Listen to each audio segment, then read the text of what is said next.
കുളിച്ചിറങ്ങി തലതോർത്തുന്നതിനിടയിലാണ് അമ്മ ഡോറിൽ മുട്ടുന്നത് കേട്ടത്. ആ അമ്മേ, ഡോർ ലോക്കല്ല, കേറിക്കോ. തുവർത്തിക്കൊണ്ടിരുന്ന തോർത്ത് സ്റ്റാൻഡിൽ വിരിച്ച് തിരിയുമ്പോൾ കണ്ടു പാൽ ഗ്ലാസും പിടിച്ച് നിൽക്കുന്നവളെ. പേടിച്ചു വിറച്ചാണ് നിൽപ്പെന്ന് ഒറ്റ നോട്ടത്തിൽ മനസ്സിലാകും. കയ്യിലെ വിറയൽ ഗ്ലാസിൽ പാലൊക്കെ തുളുമ്പാൻ തുടങ്ങിയിട്ടുണ്ട്. അത് കണ്ടതും അവന് ചിരിയാണ് വന്നത്. ഒപ്പം ആ കുഞ്ഞിപ്പെണ്ണിന്റെ അവസ്ഥയോർത്തുള്ള സഹതാപവും. ഞാൻ മോളെ റൂം കാണിച്ചു കൊടുക്കാൻ വന്നതാണ്. അകത്തേക്ക് കയറിക്കോ മോളെ. മീനു അവളെ റൂമിന്റെ അകത്തേക്ക് കയറ്റി. ഞാൻ താഴേക്ക് പോകുവാട്ടോ ആദി. അതും പറഞ്ഞ് ഡോർ ചാരിയിട്ട് മീനു താഴേക്ക് പോയി. ആദി ചെന്ന് ഡോർ ലോക്ക് ചെയ്തു.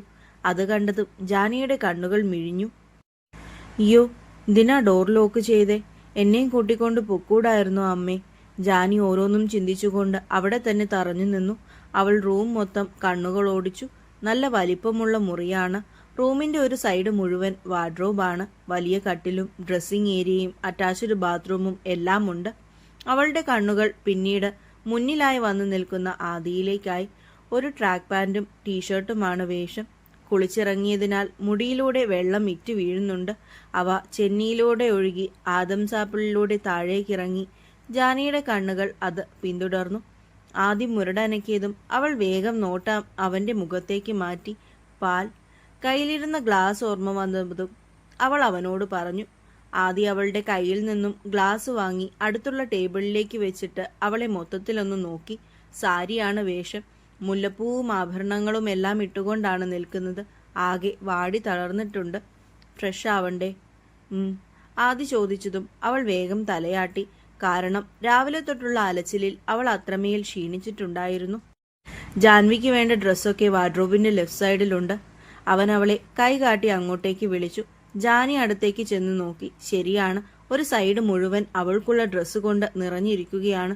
ഇതെത്രയാ ഡ്രസ്സ് വാങ്ങി കൂട്ടിയേക്കുന്നേ? ഇതൊക്കെ എപ്പം വാങ്ങിയതാണോ? എന്റെ ഡ്രസ്സിന്റെ സൈസൊക്കെ എങ്ങനെ ഇവർക്ക് അറിയുക? ചിലപ്പോൾ അന്ന് ഡ്രസ്സ് വാങ്ങിക്കാൻ പോയപ്പോൾ കിട്ടിയതായിരിക്കും. വാഷ്റൂം ദാ ആ സൈഡിലുണ്ട്. ചെല്ല്, പോയി ഫ്രഷ് ആയിക്കോ. അവൾ തലയാട്ടിക്കൊണ്ട് ഇടാനുള്ള ഡ്രസ്സിനായി തിരഞ്ഞു. എങ്ങനെയൊക്കെയോ തപ്പിപ്പിടിച്ച് ഒരു പാൻറ്റും ബനിയനും എടുത്തു. ബാക്കി സാധനങ്ങൾ എവിടെയാണെന്ന് അവൾക്ക് തപ്പിയിട്ട് കിട്ടിയില്ല. അണ്ടർ ഗാർമെന്റ്സ് ഒക്കെ ഈ ഡ്രോയിലാണ്. അവൾ നിന്ന് പരുങ്ങുന്നത് കണ്ടതും ആദ്യം തന്നെ കാണിച്ചു കൊടുത്തു.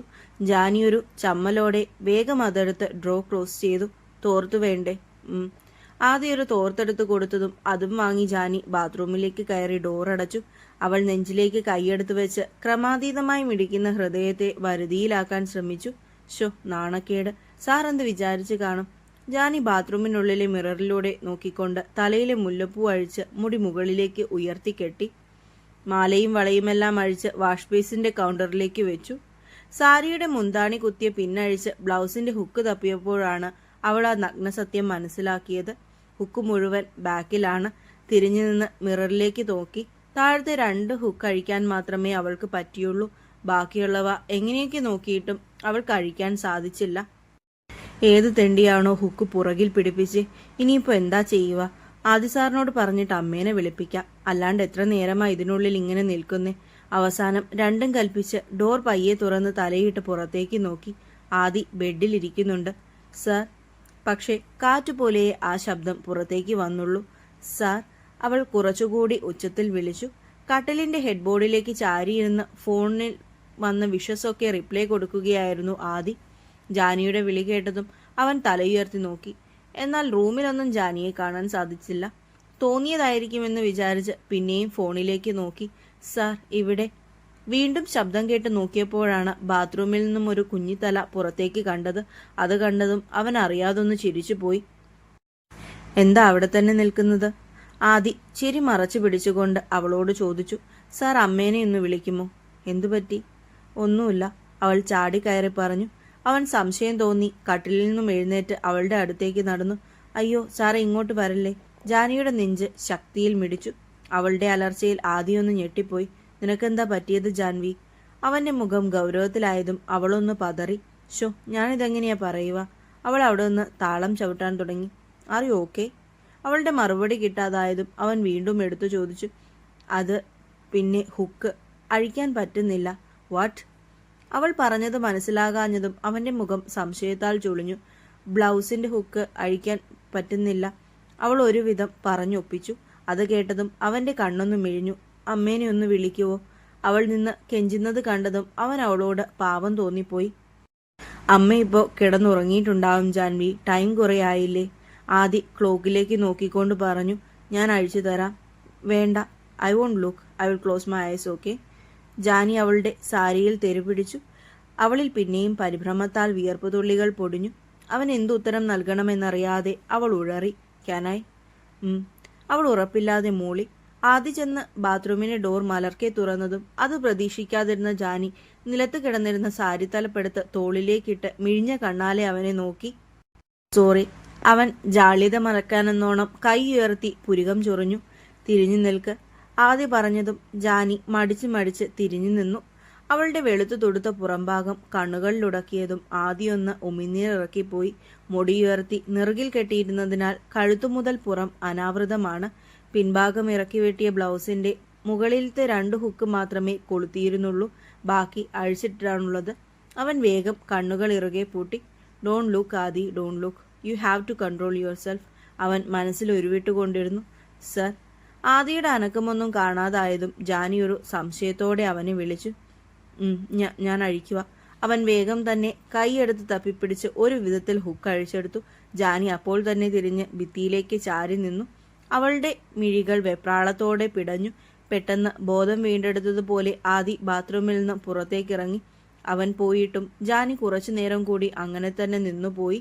നെഞ്ചിടിപ്പിനെ വരുതിയിലാക്കാൻ അവൾ ഏറെ പാടുപെട്ടു. കുറച്ചൊന്ന് ആശ്വാസം തോന്നിയതും ജാനി ഡോർ അടച്ചു കുറ്റിയിട്ടു. റൂമിലേക്ക് ചെന്ന ആദി നേരെ പോയി ബെഡിലേക്ക് കമിഴ്ന്നു വീണു. കണ്ണുകൾ അടയ്ക്കുമ്പോൾ അവളുടെ പുറംതിരിഞ്ഞുള്ള നിൽപ്പാണ് തെളിഞ്ഞു വരുന്നത്. അവൻ വേഗം ചാടി എഴുന്നേറ്റ് ജഗ്ഗിലെ വെള്ളം അപ്പാടെ വായിലേക്ക് കമഴ്ത്തി. ഹോ, ഈ പെണ്ണെന്നെ വഴിതെറ്റിക്കും. അവൾ അടുത്ത് നിൽക്കുമ്പോൾ മറ്റെല്ലാം മറന്നു പോവുകയാണ്. You have to control Adi, she is still young. അവൻ മുഖം ഇരു കൈയാലും അമർത്തി തുടച്ചു. മനസ്സിനെ ഒന്ന് വരുതിയിലാക്കാൻ അവൻ എഴുന്നേറ്റ് ബാൽക്കണിയിലേക്ക് പോയി. ജാനി ഫ്രഷായി ഇറങ്ങി വന്നപ്പോൾ ആദിയെ മുറിയിലെങ്ങും കണ്ടില്ല. എവിടെ പോയോ? ഇവിടെയെങ്ങും കാണുന്നില്ലല്ലോ. നിനക്ക് ഭാഗ്യമുണ്ട് ജാനി, സാറ് വരുന്നതിന് മുൻപ് കിടന്നുറങ്ങാം. അവൾ ബെഡിലേക്ക് ചാടി കയറാൻ നിന്നതും ഡോർ അടയുന്ന ശബ്ദം കേട്ട് സ്റ്റക്കായി. ജാനി പതിയെ തലതിരിച്ചു നോക്കിയപ്പോൾ ആദി ബാൽക്കണിയിലേക്കുള്ള ഡോർ ക്ലോസ് ചെയ്യുന്നതാണ് കണ്ടത്. ഇവിടെ ബാൽക്കണി ഉണ്ടായിരുന്നു, എന്നിട്ട് ഞാൻ കണ്ടില്ലായിരുന്നല്ലോ. ആദി അടുത്തേക്ക് വന്നതും അവൾ ഇച്ചിരി പുറകിലേക്ക് നീങ്ങി നിന്നു. മനസ്സിനെ ഒന്ന് ശാന്തമാക്കിയതിനു ശേഷമാണ് തിരികെ റൂമിലേക്ക് ചെന്നത്. ബാൽക്കണി ഡോർ ലോക്ക് ചെയ്ത് തിരിഞ്ഞപ്പോൾ കണ്ടു ഫ്രഷായി വന്നു നിൽക്കുന്നവളെ. ബനിയനിലും 3/4 പിന്നെയും കുറച്ചുകൂടി ചെറുതായതുപോലെ ഒരു കുഞ്ഞു പെണ്ണ് എന്നെ തന്നെ മിഴിച്ചു നോക്കി നിൽക്കുകയാണ്. നിൽപ്പും ഭാവവും ഒക്കെ കണ്ടാൽ എന്തോ കള്ളത്തരം ഒപ്പിക്കാൻ നോക്കിയതുപോലെയുണ്ട്. എന്തു പറയണമെന്നാലോചിച്ച് നിൽക്കുമ്പോഴാണ് അവൾ നിൽക്കുന്നിടത്തുള്ള സൈഡ് ടേബിളിൽ വെച്ച പാൽ കണ്ടത്. അതെടുക്കാനായി മുന്നോട്ട് നടന്നതും ജാനി 2 അടി പുറകോട്ട് വെച്ചു. അത് കണ്ടതും അവളെ ഒന്ന് സംശയത്തോടെ നോക്കിയിട്ട് വീണ്ടും മുന്നിലേക്ക് നടന്നു ചെന്ന് ഗ്ലാസ് എടുത്തു. അപ്പോഴാണ് ജാനിക്ക് ശ്വാസം നേരെ വീണത്. ഹോ, ഞാനും വിചാരിച്ചു ഇങ്ങേരിതെങ്ങോട്ടാ കയറി വരുന്നതെന്ന്. പാലെടുക്കാനായിരുന്നല്ലേ?